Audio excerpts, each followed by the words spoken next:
Alright, that should do it, ladies and gentlemen. I think we're about ready to get started. Hey everyone, I'm Cohen from Phoenix Star YT. And yeah, you probably read the title, but now we're gonna reinstall Arch Linux in VirtualBox today. I already done this in a stream a little while ago, but that didn't go so well. So I wanted to do this again. I want to give it a second shot and see how that goes. Probably not very good, because I know how this kind of thing goes. I know that I suck at this, and I should probably just give up on it. But no, that's not what we're gonna do here. That's not what we're gonna do on this channel.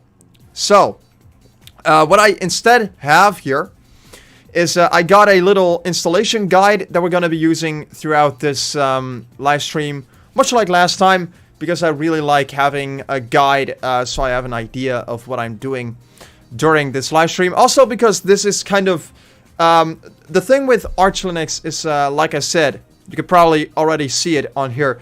There is no GUI on this, so I have to do it all in the command line. It's gonna be a nightmare. Just like last time, I'm gonna be using VirtualBox to install Arch Linux in, because it's the program that I'm most familiar with. We're gonna install Arch Linux second attempt. I just completely deleted the original VM that I have of this because I really want to do this all over again, because I probably just messed up the entire installation last time. So I'm just gonna do it all over again and see how that goes. Probably not very well. We're gonna give it a hard drive of 64 gigs. I think that would be perfect. I think that's gonna be enough. Linux, luckily, is not that huge of a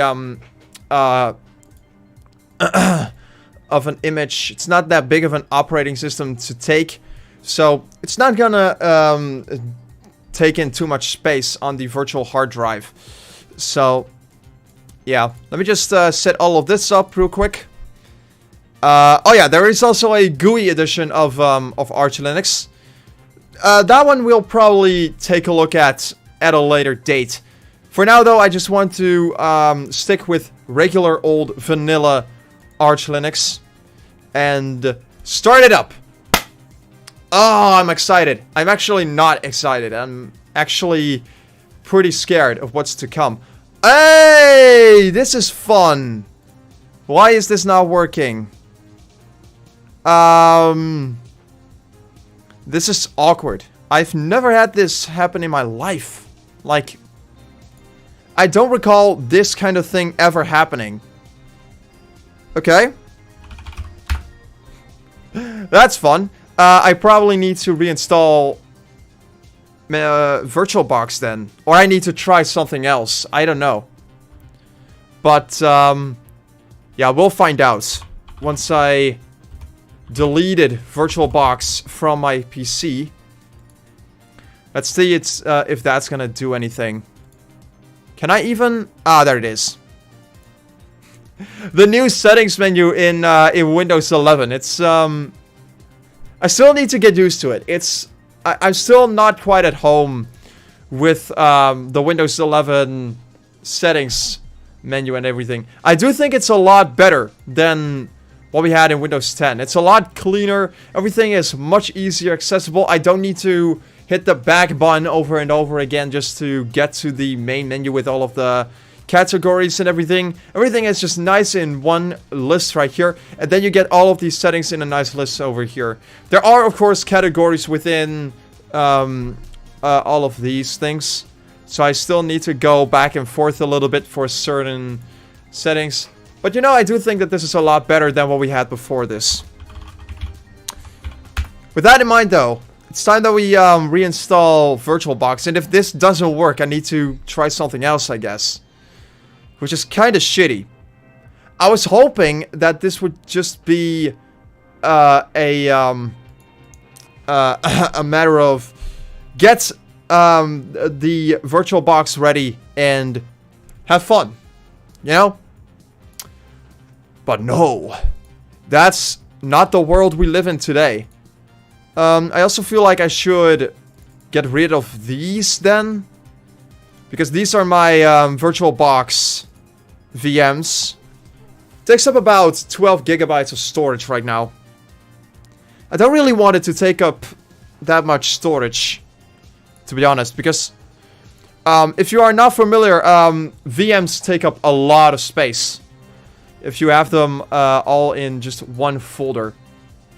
If you're gonna run virtual machines, do yourself a favor and get an additional hard drive to work with these VMs to store them all in, because you're gonna regret it if you don't have that. I have like 3 internal hard drives, and I have 1 external hard drive that I keep for stuff.